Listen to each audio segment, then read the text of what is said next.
I'm recording this for myself. Okay. And let's go. Okay, I'm going to share my screen. And okay. Can you all see this? Yes. Yes? Fantastic. Okay. So, Iambic Pentameter. Welcome, welcome. I hope you're all doing so well. So today's workshop topic is, of course, Iambic Pentameter, the preferred meter of our beloved bard. Okay, so what is Iambic Pentameter? I'm so glad you asked. So just to even the playing field a little bit, I'm going to briefly introduce meter and form. So just a little refresher from 9th grade English. Meter is a rhythmic construction of a line in verse. This verse is usually in poetry, but obviously today we're going to be talking about it in plays, in the theater, specifically with Shakespeare. So meters come in all different shapes and sizes, especially when we start to consider poetry in other languages. But in English, there are certain metric traditions, and they're usually denoted by syllables and the stresses that we put onto them. So for our consideration today, we are concerned with poetic feet. If you'll look at the fall-themed graphic in the lower corner, you can see that a poetic foot is a repeated sequence of rhythm comprised of 2 or more stressed and or unstressed syllables.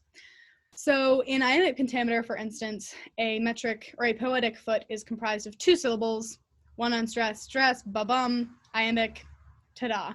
But they can also, poetic feet can also be comprised of 3 syllables, which we'll get to a little bit later. So the basic stresses and unstresses, that's not a word, stressed and unstressed syllables that we find in poetic feet are called trochees and iambs.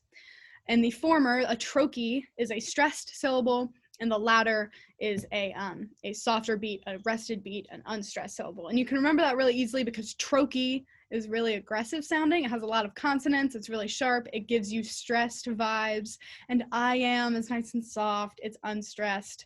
And those are basically the 2 building blocks of the poetic foot that we'll be dealing with today. Very, very useful. Okay, so with this in mind, moving on to the greatest hits, the leading players of English meter. So here, as you can see on this slide, we have some of the more common verses that are found in the English language. So mind you, we have a much different approach and a way of evaluating poetry nowadays. But these are the archaic and the more traditional approaches to building poetic art form in the English language. So here we go.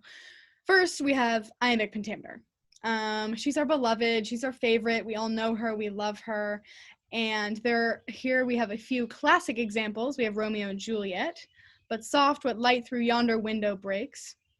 And again from Sonnet 18, shall I compare thee to a summer's day. Now here we can easily see the feet that are divided, but soft, unstressed, stressed, what light, same thing, through yonder window breaks. And here we can see that one foot could be 2 words, but soft, where you put the emphasis on one word or another, or it could break up a word into 2 different syllables, but soft, what light through yonder window shines. So a foot can comprise of anything that's 2 or 3 syllables. It could be 1 word, or it could be several, just depending. So the next one I have is actually hexameter. It's trochaic.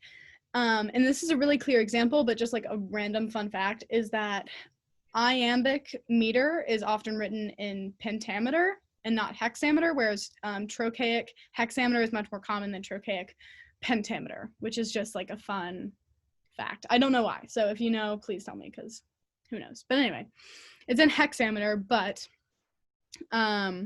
you can see here that although trochaic and iambic verses are technically metrically in verse, trochaic hexameter has kind of a different beat to it. So here we have, this is from In Memory of William Yeats by Auden. Earth, receive an honored guest, William Yeats is laid to rest. So a good rule of thumb, if you're trying to discern what kind of pattern a line of poetry or a line of plays have, anything that's in verse, you look at what are the important words. So here we want to emphasize earth in the very first sentence, not the first beat of receive. So earth is important. It gets our attention. It captures our attention. It has a stress on it. It's a trochee. Anything that begins with a trochee is a trochaic line of meter, and then you simply count out the feet. And here, this one is from, what's the poem? Infant's Innocence. It's about a bear eating a child, which is very funny. The grizzly bear is huge and wild. He has devoured an infant child. So here again, you see, if we can find a good spot in the second line there, he has devoured an infant child. So you can see that the stress is on he who's doing it, and D for devouring. So it's all about stressing what you want to stress, what you want to make important. Okay. So those are the two pretty classic examples. Oh no, go away. Oh no, where are we? Oh, here we go. I love PowerPoint. Okay. So dactylic meter, it's a little more wonky if I'm honest. And here we have the dactyl. So in here we see diameter, so it's just 2 feet. And this is a poem called Charge of the Light Brigade from, Civil War. And diameter involves just 2 feet, but each foot is 3 syllables. So everything in dactylic and Anapest meter has 3 beats per foot, as opposed to the, oh my gosh, a cat, I know him. As opposed to the 2 that we see in Ionic and trochaic meter. So in dactylic, the beat goes stressed, unstressed, stressed. So in charge of the light brigade, we see in this first line here, cannon to right of them, cannon to front of them, volley and thundered. So you can see the beat of that. It's very exciting, it's very urgent, it's fresh, it's spicy, it's daring, but you wouldn't necessarily speak in it. So the trochaic and iambic we can use in speech because we typically tend to speak in groups of 2 syllables, sometimes 3 if there's a longer word, but the dactylic meter is a little bit more difficult to speak, but it does have a very urgent and very pressing tone, which aids a lot of poets as they go to write their pieces.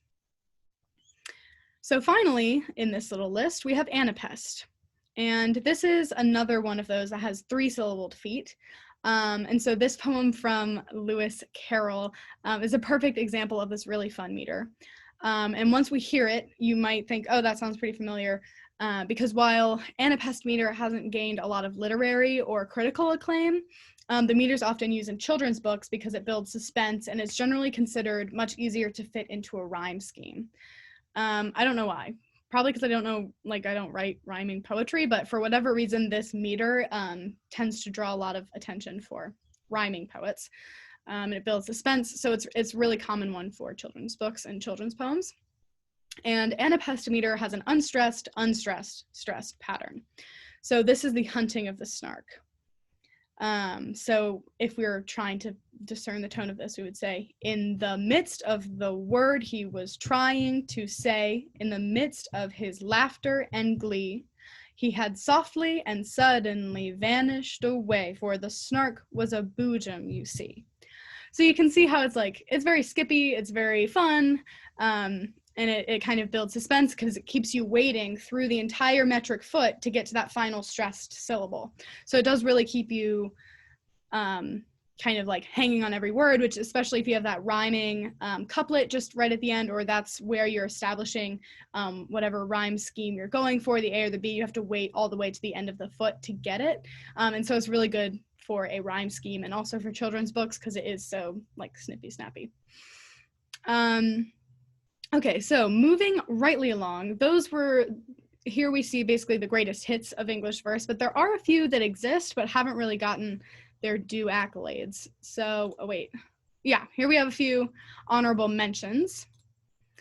And these are often seen as being a little too complicated or not really pragmatic enough to write an entire poem with them, but they're often used within another type of verse to spice things up or to emphasize a certain tonal switch, a moment, a happening, or any kind of big moment within a poem. So for instance, first we have the spondee. And the spondee is again a 3-syllabled foot, and it goes stressed, stressed, unstressed. But, fun fact, Most poets and playwrights are going for a spondaic twist to put into their poem, they normally only use the first 2 syllables of a spondaic foot. So they'll go stressed, stressed, and leave out the unstressed, making it a 2-syllable double trochee foot. So they're used because they build suspense. You can't be held in suspense all the time, which is why no one writes entire poems in spondaic verse, but they do bring that effect to a poem or to a play. So let's look at a few examples here. So in the first one, we have Adrian Rich diving into the wreck. And this is for the first line of the poem, we are, I am, you are. And so there you can see 3 spondaic couplets in a row, meaning every single word gets emphasis, every single word is important. She wants you to pay attention to every single word. Yes, Audrey. Oh, Grace. I love this poem too. It is so good. In the next line, and she goes on to write in a different type of meter. I actually think it might be mostly a prose poem, but she uses that at the onset to kind of hook you in, to make you pay attention, to tell you what she's going to be talking about, what's important, and she uses the spondee to grab your attention. So the next line is a line from Troilus and Cressida. And in this line, Shakespeare actually substituted trochees where there traditionally would have been iambs. In fact, he only leaves 3 syllables of iambic action in this little verse. The or, the let, and the en of Helen. Cry, cry, Troy burns, or else let Helen go. So you can see there that he was really trying to portray something with this. You know, he got me. I am indeed racked with the panic, the urgency, and the alarm of the Trojan War. Success for Shakespeare. So he does this to get our attention, to kind of rile up, to amp up the stakes, to make us sense the urgency of his kind of conquest of his point in Troy is burning. That needs to be, you know, why announce something in Iambic Pentameter when you can put spondee at the beginning? Okay. So next we have the Pyrrhic Verse. This one is a lot like the spondaic verse in that it is used sporadically, and it's always used as a means to an emotional end. And both of these are, actually. Mostly they're used for a purpose, and not simply to adhere to the form itself as the others are. So traditionally, the Pyrrhic verse would go unstressed, unstressed, stressed. So it's the inverse of the spondaic. And here we see a nice example from our friend Mr. Frost, Mr. Robert Frost, in Out Out, his poem, which, yes, is a reference to Macbeth. So glad you noticed that. And here, you'll hear it, it's kind of, let's read it and then let's talk about it. So, unstressed and then stressed. And the saw snarled as it ran light, or had to bear a load. So, as you can see, it's very disjointed, it's very stumbling, and again, it makes you wait until you get to that final stressed syllable, which Robert Frost did intentionally, because this is a line from a poem that's about this kid who is like chopping firewood with this fancy new electric saw in like the early 1900s, and he like gets his hand chopped off and then he dies of shock before the doctor gets there. Very sad, very unnerving, but Robert Frost used this meter in this line because to personify the saw, he wanted to kind of use a verse that was a little unnerving, as he describes it snarling and leaping out of the boy's hands and all of these things. So, good poem, sad, but you should still read it. But that's one example of one type of verse that he uses in that poem. He uses a lot. Okay. So both of these are typically forms that are used to just spice up the main forms of meter that we looked at earlier. And poets often use them and apply them to singular words or word phrases more than whole lines or whole pieces. And that's because if you just listen to the ones that we read, trying to write an entire poem in that verse would be really absurd, and it would hurt your brain, and it probably wouldn't be very understandable. And it wouldn't probably make a lot of sense. But I don't know.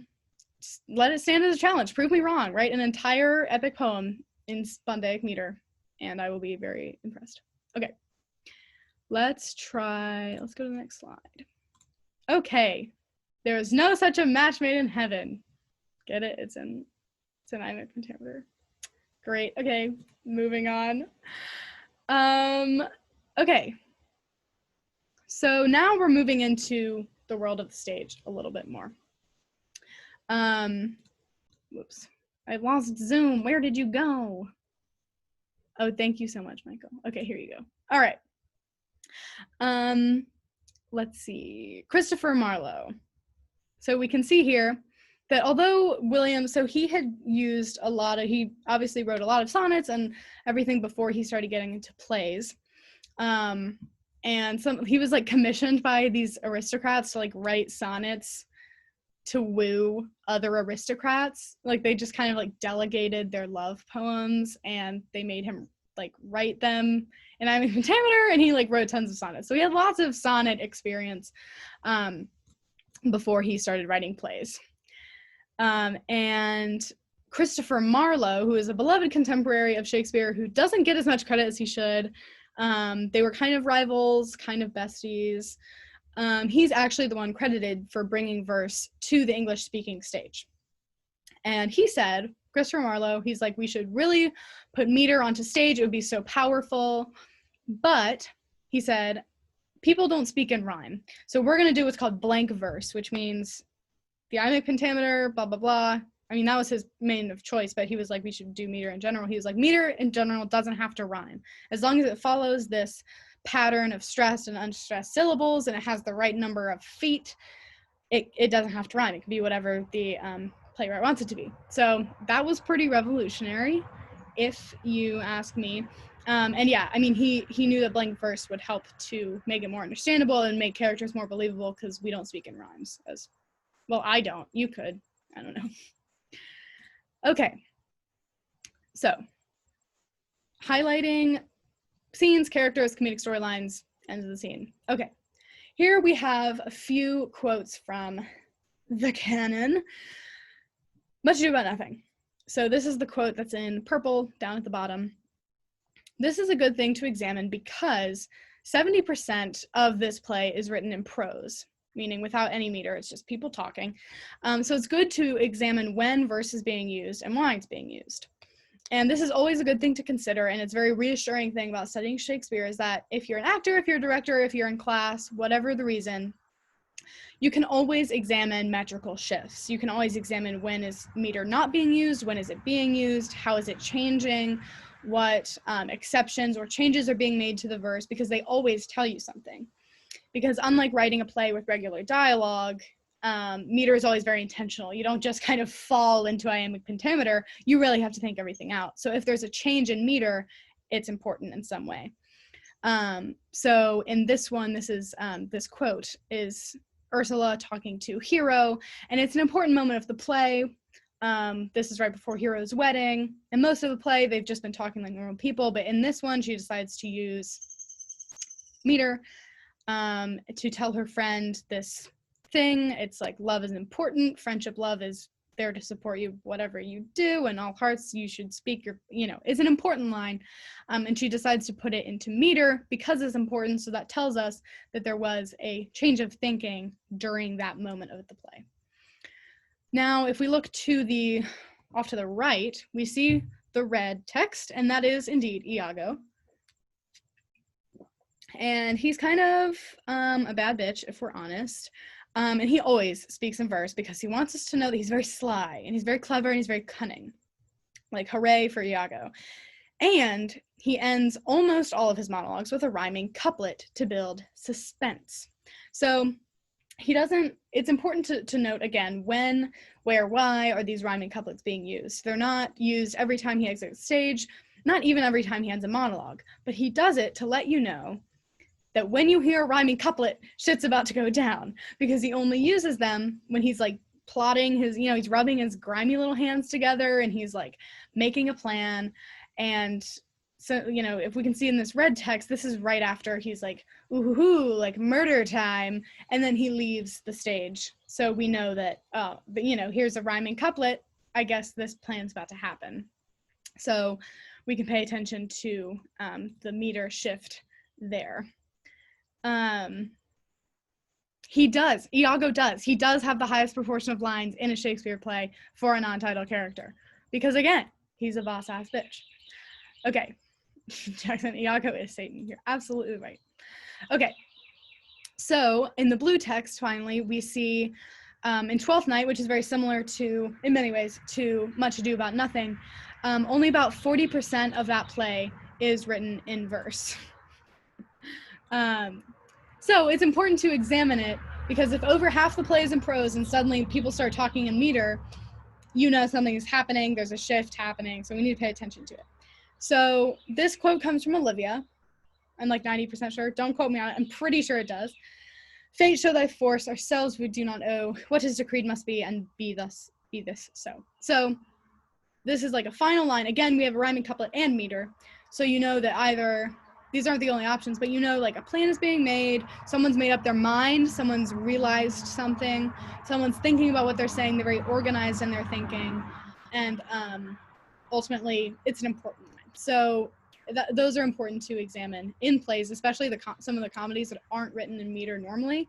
That helps you out when you're trying to discover what's going on in the play. Okay, so very similarly, this allows playwrights to tell you a lot about what's going on, about who's important, and about characters' relationship to each other without ever having to tell you anything or ever having to explicate anything in dialogue, which is really freeing, because if you don't have to say, oh, brother mine, blah, blah, blah, you can just have them speaking in verse to each other to let them know that, oh, we have a close friendship, close relationship, then you don't have to explicate, and we hate that. So why do it when you don't have to? So in the green text, we can see this is King Lear.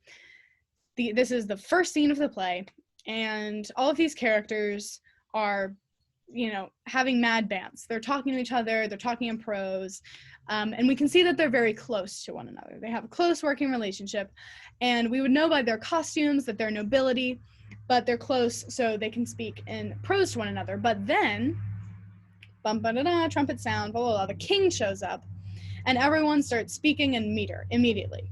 King Lear starts speaking in meter when he arrives, but even before that, and during his arrival and during the first couple of moments of him being on stage, everyone shifts from prose to meter. Now, they do announce like out loud that he's the king, but it's very important to note that he would have been entering with a crowd of people, and we wouldn't necessarily have known which one is the king, or even if we did, there are some plays, which I should have used another example, but there are plays where the king will enter and you know he's the king immediately because everyone adjusts their speech based on who they're talking to. So this is a really good way to determine status between characters, relationships, and all of these things. So it's just a good way to tell. How you speak to someone matters. It matters now, but on stage especially you can tell based on meter. So Caliban, looking to the blue text there from The Tempest, Caliban provides a lot of fodder for Shakespearean scholars because he speaks some of the most lyrical and very carefully versed speeches of the play, and some would say in Shakespeare's career, but that's like a different workshop. But he's a character who enjoys almost solely the company of Trinculo and Stephano, and those two characters speak entirely in prose because they're drunken fools, basically.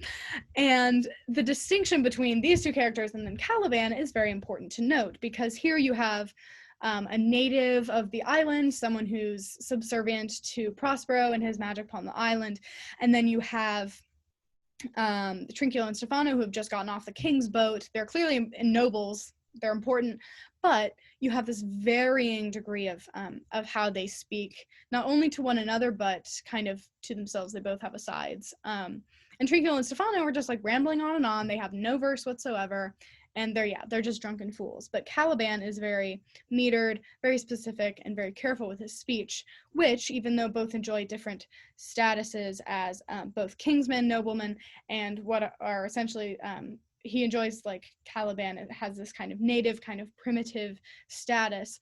You really know what their internal workings are and how rich their internal life is by what they speak.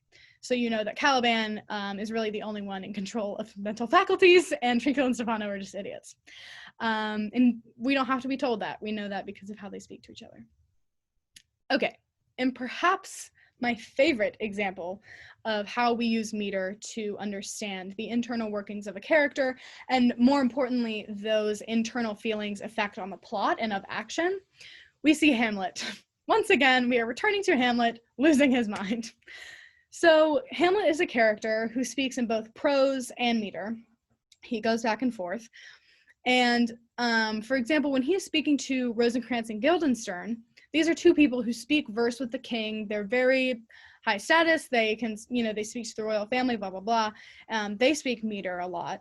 Hamlet speaks prose to them, which lets us know that he does not respect Rosencrantz and Guildenstern at all. And he tells us as much with his words, but he shows it to Rosencrantz and Guildenstern by refusing to speak meter with them. He's like, you are not worth my elevated speech. So that tells us a very important facet of how he interacts with those individuals, but also other characters in the play. And then one of my favorite facets of Hamlet is he speaks in verse for most of his great monologues. However, what are really common in Hamlet and increase as you move through the play are what are called feminine endings. So that's when, in Iambic Pentameter, you have a final syllable that kind of dangles at the end, and it's an unstressed syllable. And the reason this is called a feminine ending is because it weakens the line that it's attached to. We're people, our little monkey brains love language, and we love it when something ends on a firm beat. It's the same reason hearing a melody without hearing the chord that resolves it makes us squirm. And it's the same reason why it's the same effect that feminine endings have. Because you have a meter that closes and then it almost starts. With one more beat, it could have been hexameter, and with one fewer beat, it would have been perfect iambic pentameter. And if it had been trochaic, it would have ended on a nice hard note, but it's not. It's an iamb, a singular little iamb that hangs out there and bothers the shit out of us because it doesn't go ahead and resolve the whole metric verse. And Hamlet has a lot of these, and they increase as we move through the play, because Hamlet, as he begins to lose his mind, with every marble that he loses, we gain an extra feminine ending, because Shakespeare wants to demonstrate that although he likes to think of himself as very put together and is very metered and careful in his speech. I did say music theory, Audrey, thanks so much. And because he has to, he's trying to put all this together, he's trying to make decisions, he's trying to keep himself together, but these feminine endings are betraying him. They're saying, oh, look, Hamlet's losing his edge. He's unable to keep himself within this verse. And that's what we get from the feminine endings in Hamlet. And here, this is just like a little excerpt from the end of his Get Thee to a Nunnery speech, which is entirely in prose. At this point, he is straight up bonkers. And Ophelia answers with perfect verse, oh, what a noble mind is here o'erthrown. And that demonstrates to us, she's like, Hamlet, you should know better. You really are crazy. You're just absolutely losing your mind. So yeah, that's his full unraveling. Okay, so I realized those were some pretty text-heavy slides. So here are some pictures, yee-haw. And let's see, so on the left here, we have King Lear and his fool. And they're probably my favorite duo in Shakespeare. I just love them so much. Also, fools often will speak in prose, and then they'll switch to meter when they're alone with the king, because we know that the fools are really sometimes the smartest characters. So yeah, that's him and Lear. And then here we have John Philip Kimball as Hamlet in 1801, 1803. I don't know, but it's been 120 years and that cape is still in fashion. So take notes. Just in general, take notes, but also if you're into Shakespeare, capes are always a good plan. Okay, so moving right along. All right, so I made this slide and I was I went to write something that was super witty and ultimately uneducated about how best to perform Shakespeare that was written in verse or whatever. But then I found out that our queen, Dame Judi Dench, has this 12-minute video that's literally on how best to perform Shakespeare. And I just I'm tragically outgunned here. So I think I'm just gonna I think I'm just gonna post the link in the chat. And that's all. You should watch it because it's literally so good. And I don't know anything more. So we're just, there you go. So sorry, those are all the tips I have for performing Shakespeare. But let Judi Dench tell you how to do it because she's a queen. Okay, next slide. So next we have some very brief, I promise, nerdy neuroscience, but it's still very relevant to how we understand iambic pentameter. So essentially, we love Shakespeare for his timeless stories and how he captures the human spirit, and there's a play for every era of your life, and there's a character for every mental breakdown, and a verse for any time in your life. And there are many, many reasons why we read Shakespeare in a similar way to the way we read the Bible. But what if there were another reason that surpassed his stories and his... Jackson, I hate you so much. Okay, anyway, considering neuropsychology wasn't even discovered by the time he was writing, it is a little mind-boggling to understand how this kind of all fell together. But it's there nonetheless. So we are biologically predisposed to like Shakespeare, and Jackson let you all know what one of those reasons was. Okay, it's the heartbeat. Jackson, I know you're so proud of yourself, but I'll let you know that my knowledge has expanded exponentially since the last time I gave this lecture, so you don't even know it's coming. Okay, anywho, humans process language through what are known as phonemes. And these are little clusters of words, word-like letters, or two letters grouped together to make an individualized one-syllable sound. And these are the building blocks of every single language, regardless of which or what kind of alphabet you have. And they're among the first sounds to be recognized by infants, who within only a few days of being born can recognize all the statistically commonly occurring phonemes of what will become their native language. But even before that, there are sounds that the baby is exposed to, and they come from your mother. And the heartbeat is one of the most soothing sounds to the human ear, because much of it stems from habituation in utero. If you think about it, most of the sounds you hear are muffled. A lot of them have the same cadence of your native language, which is why often babies are very, very good at picking up pitch from only a few days old as well, tone and pitch. But the clearest and most uninterrupted sound is the human heartbeat. And it's the sound that begins our auditory cortex development in utero. And it's how we begin to understand language, is by hearing the heartbeat first. So as we're older and we're fully adept at our native tongue, this can be children, young children, toddlers, adolescents, but also adults. Those phonemes, going back to those one-syllable individualized sounds, help us distinguish words from one another, and they allow both the speaker and the listener to discern tone and semantic meaning from words. So in listening to Iambic Pentameter, we're soothed by the heartbeat rhythm, and that's one thing to it, but also, and very critically, it has this biological appeal to us that is capitalized upon by writers like William Shakespeare, who use the percussion and the natural rise, fall, and cadence of human speech, especially in English, which is a very percussive language, to bring pleasing beginnings, builds, ends, denouements, and closure to this rhythm that we naturally like. So our predisposition to love to listen to Shakespeare and to consume it and to read it and to perform it is a combination of mechanism, natural appeal, and very masterfully conducted utilization. So there have been a lot of studies about prenatal neural development, but I think by far the most interesting line of study to me has been a line of studies about early sensory experience as it relates to the development of the auditory cortex. And those who experienced prolonged exposure to standard maternal noises, like like your mom speaking, your mom's heartbeat, show more advanced reception and recognition of your own native language later in life, like as a toddler, but also up through adolescence. And what's interesting is the study focused on prenatal babies. So if you think about it, some of these had a very, very long period where they were in an incubator. And in neonatal days, like a day, a week, these times are much longer because all development is so critical in that time period. So they studied prenatal babies, some of which were put in their incubators and experienced regular hospital noises like is standard. But for the others, the experimental part, the individual variable, the independent variable rather, they played maternal noises. They played a mother's heartbeat. They played someone speaking English that was toned down and slightly muffled as it would have been in utero. And they found that those babies who had that longer exposure as their comrades who have like a regular gestational period, those who had that critical time of more exposure to the English language, more exposure to the heartbeat, were more adept at recognizing their own native language later in life. And that's just so interesting to me. As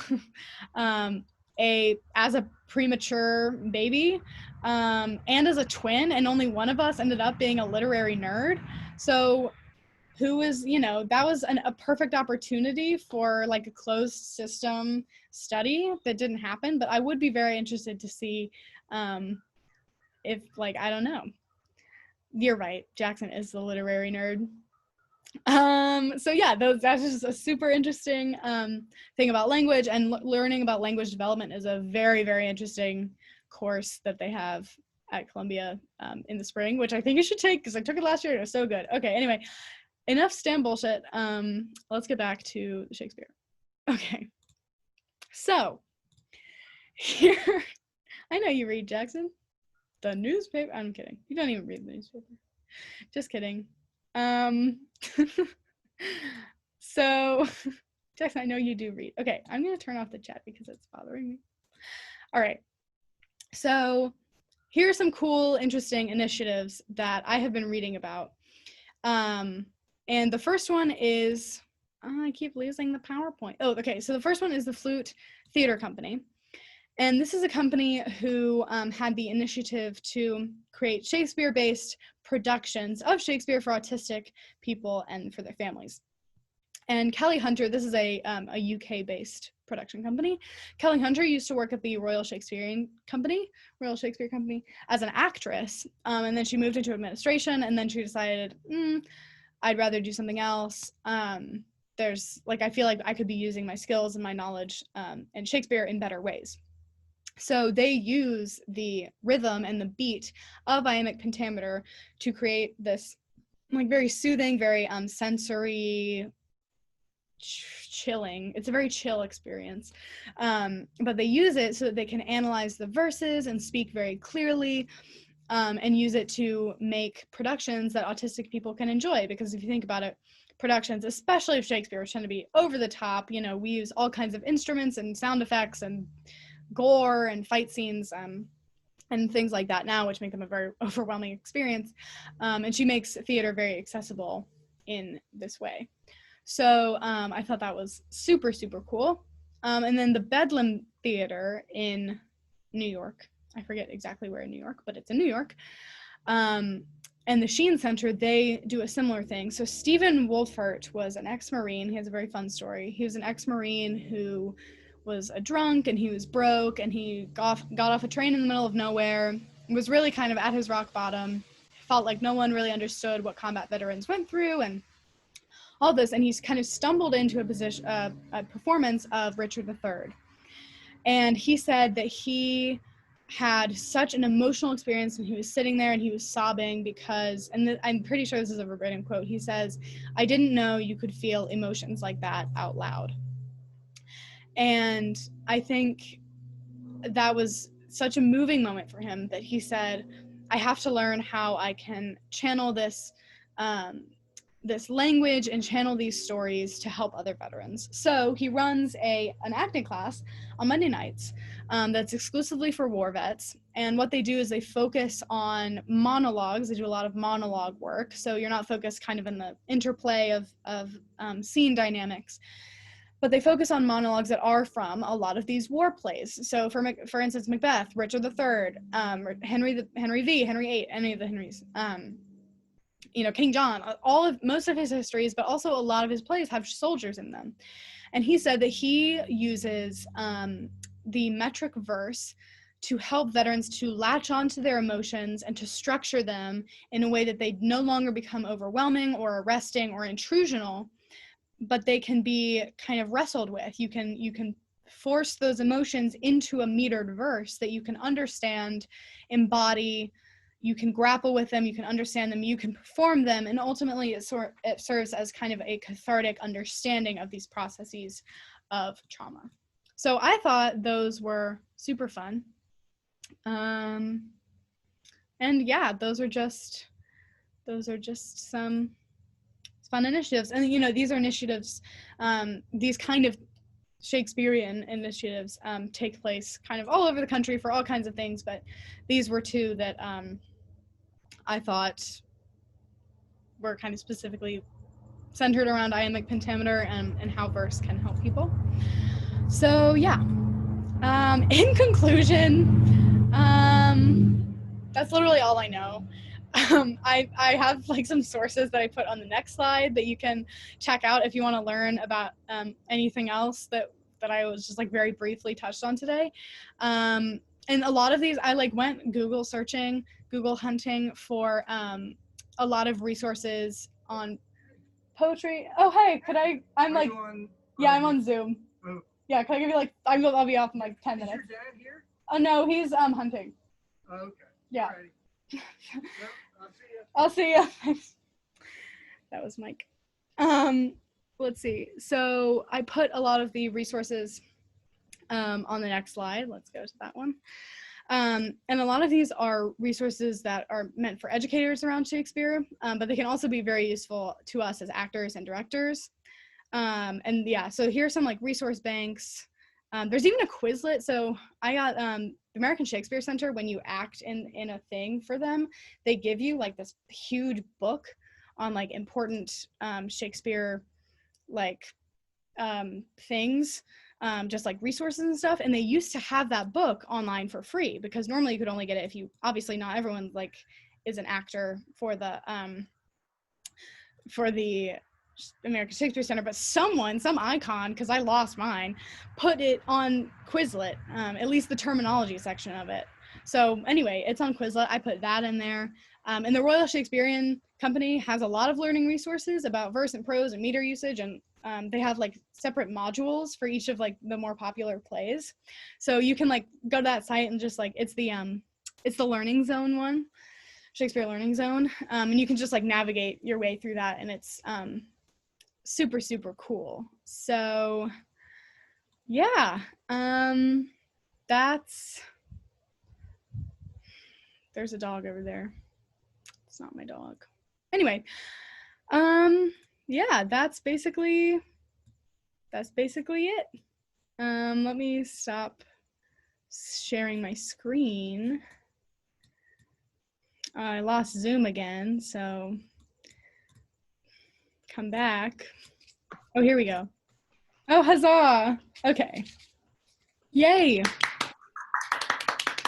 Thank you. Thank you so much. I think it's cool. This isn't really a presentation, but I think it's cool that both you and your twin brother go to blue and white schools. I know. We thought so too, and we looked it up, and actually, Columbia stole their colors from UNC. It wasn't the other way around. Oh, that's so funny. And then they had to change the Pantone because it was too similar. So they're actually slightly different colors nowadays. But oh, that's so funny. That's so fun. Yeah. My brother and I both go to schools whose mascot is a lion, which was also the high school mascot cat. It's nerdy. Oh. He does not appreciate doing that. Nerdy. Lily, I love your hair. Yeah, it looks so good. Hang on. Yes. Wait, I need to turn. You can't really see mine as well. But Madeline's is blue. We dyed it blue. It looks very cool. She looks like Violet from The Incredibles. Oh, we love to see it. Very powerful. Violet from The Incredibles. Yeah, so did I. Yeah. So I think, you know, the sheer power of The power that it has. It really is. It's just a lot. Like, honestly, sometimes I look at Madeline and I'm just like, wow, like I'm overwhelmed with the knowledge, the talent, the beauty, the strength. Yeah. So I literally have had so much work. I haven't worked out in the past 2 days because all I've done is sit and work on my butt. Stop. Anyway, So yeah, I forgot to take questions. Do you have questions? What is it like to have such a big brain? Yeah. Tell us. Does it hurt your skull? I actually do these neck exercises that help me hold it up every day. Yeah, you have to. Yeah. So Christopher Marlowe obviously brought it to the stage, but was Iambic Pentameter popular or in science, or like when did it really start fully as a form in English in general? In English in general, Iambic Pentameter goes back to the 1400s, I think. Obviously, like it's hard to put because technically it's always existed, but then it's like, when was it intentional? So it goes back to the 1400s, but really it was more of a rhyming scheme.